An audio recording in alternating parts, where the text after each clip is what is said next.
कि जिस प्रकार बाबा हरदेव सिंह जी ने हमें समझाया कि किसी भी चीज़ को जीवन में पत्थर पर लकीर के समान नहीं बना लेना। किसी ने कुछ कह दिया, कहीं किसी ने कोई दिल दुखा दिया, तो उसको पत्थर पर लकीर नहीं समझना, उसको पानी पर लकीर। तो सच्चे पातशाह ने मन में भाव बख्शे कि हमारा जीवन खुद इस पानी की लकीर की तरह है। अभी ये पल आया नहीं, अभी इस पल को देखा नहीं और ये पल ख़त्म हो गया। अभी इस पल में संभले नहीं और ये पल ख़त्म हो गया। अभी एनवाइस शुरू हुआ नहीं और एनवाइस ख़त्म हो गया। अभी टूर शुरू हुआ था और कल यहाँ से प्रस्थान भी हो गया। तो ये सारा का सारा जीवन ही हमारा, अगर इसको देखा जाए गौर से, तो पानी पर लकीर है।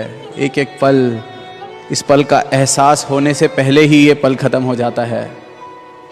तो जब जीवन ही पानी पर लकीर है, ये हस्ती ही पानी पर लकीर है, तो फिर पत्थर पे लकीरें बनानी किस लिए हैं? ये जो बोध है, ये जो समझ है, ये सद्गुरु बख्शते हैं कि जीवन को देखें। ये जो जीवन मिला है, इसमें हर पल की संभाल कर लें, हर एक पल को जी लें, हर एक पल में इस सत्य को शामिल कर लें, परमात्मा को शामिल कर लें। भक्ति भरा हर एक पल जीवन का हो जाए तो कितना सुंदर जीवन जिया जा सकता है।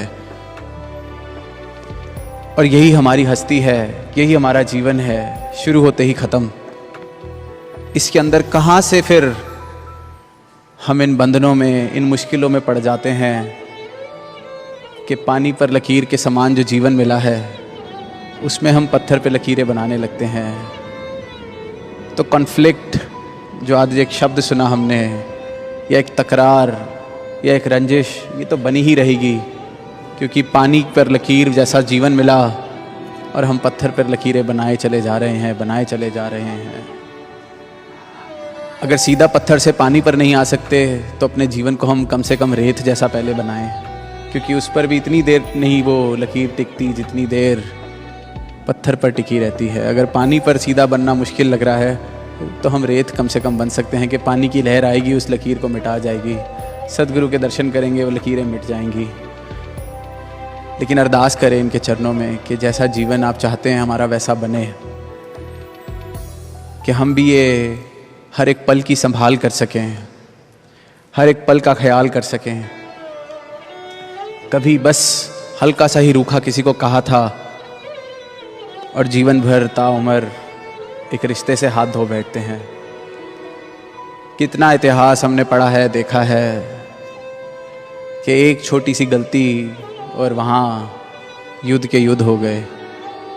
एक छोटी सी बात और वहाँ परिवार के परिवार ख़त्म हो गए।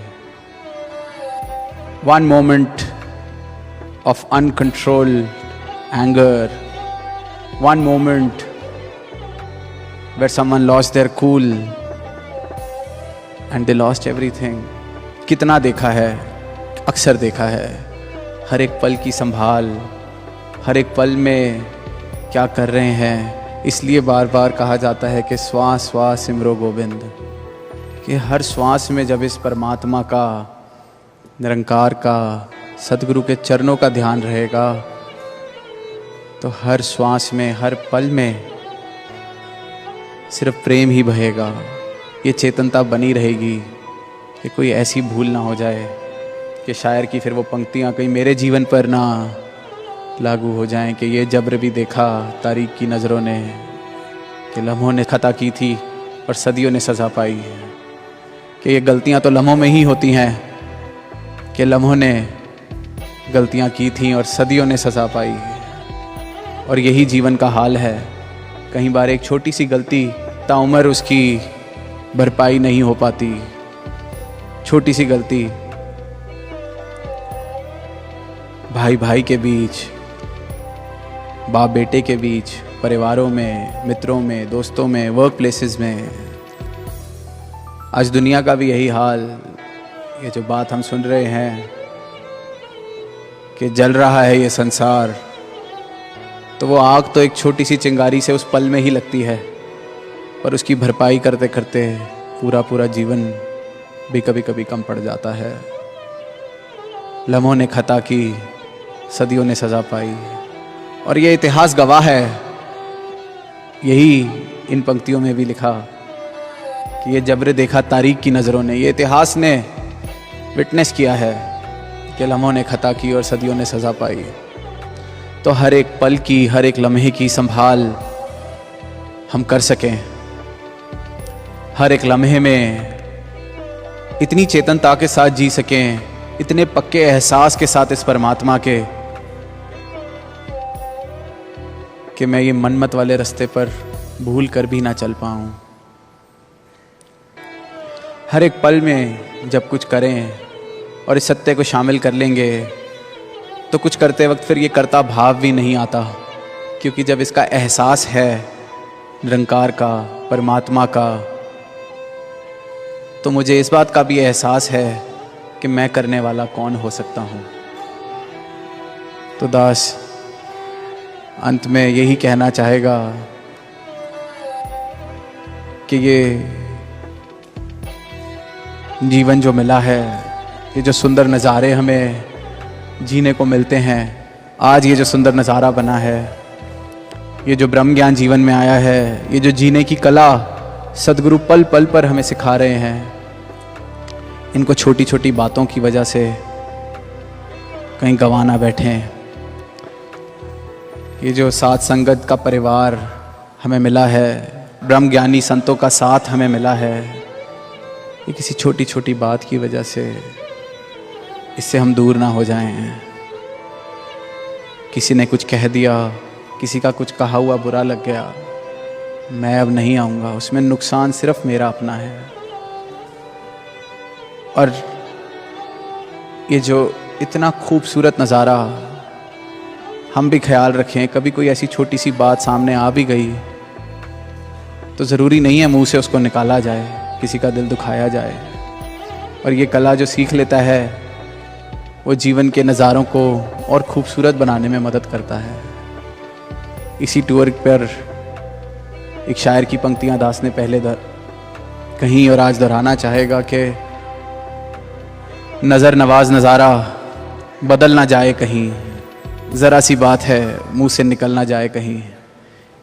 कि ये जो नज़रों को नवाज रहा है नज़ारा, ये जो नज़रों को इतना सुंदर सुनहरा नज़ारा दिख रहा है, ये जो प्यार का इतना सुंदर रूप बना है, ये जो इतने प्यारे रिश्ते मिले हैं, इतना प्यारा परिवार मिला है, ये नज़र नवाज नज़ारे हैं, नज़रों को इतने सुंदर लग रहे हैं, ये बदल ना जाएं कहीं। हम ये छोटी छोटी बातें, ज़रा सी बातें मुंह से निकाल कर कहीं मिठास में जहर ना घोल दें, कहीं अपने हाथ से ही अपने जीवन को बंजर ना कर लें। तो ऐसी सद्बुद्धि, ऐसा विवेक हर किसी की झोली में आए। सदगुरु के चरणों से यही प्रार्थना, यही मांग कि जो आप हमें इतने सुंदर नज़ारे, इतने नज़र नवाज नज़ारे बख्शते हैं, हम छोटी छोटी बातों में उलझ कर इन नज़ारों से हाथ ना धो बैठें, अपने जीवन को वीरान ना कर लें। आपने आबाद किया है, ये जीवन आबाद ही बना रहे। आपने चरणों से जोड़ा है, मेरा सर हमेशा झुका ही रहे। ये जो सुंदर अवस्था आपकी कृपा से मिली है, ये मेरी झोली संभाल पाए, संभालनी भी आपने, ये बात का एहसास भी आप ही बख्शना। तो जहाँ आप सबके दर्शन स्थान स्थान पर होते रहे, और दास उम्मीद करता है कि अगले महीने जो समागम जिसका सबको इंतज़ार रहता है, वहाँ भी आप में से कई ऐसे चेहरे पहुँचेंगे जहाँ वहाँ भी दर्शन करने को मिलेंगे। तो दातार कृपा करे, हर रूप से सब भरपूर रहें, भक्ति जीवन में सबके रहे, साथ साथ तन मन धन तीनों के सुख सदगुरु आप सबको बख्शे, सारी दुनिया को बख्शे, और हम सारी मानवता का भला मांगते हुए और भला करने के इंस्ट्रूमेंट्स बन सकें। प्यार से कहना, धन निरंकार।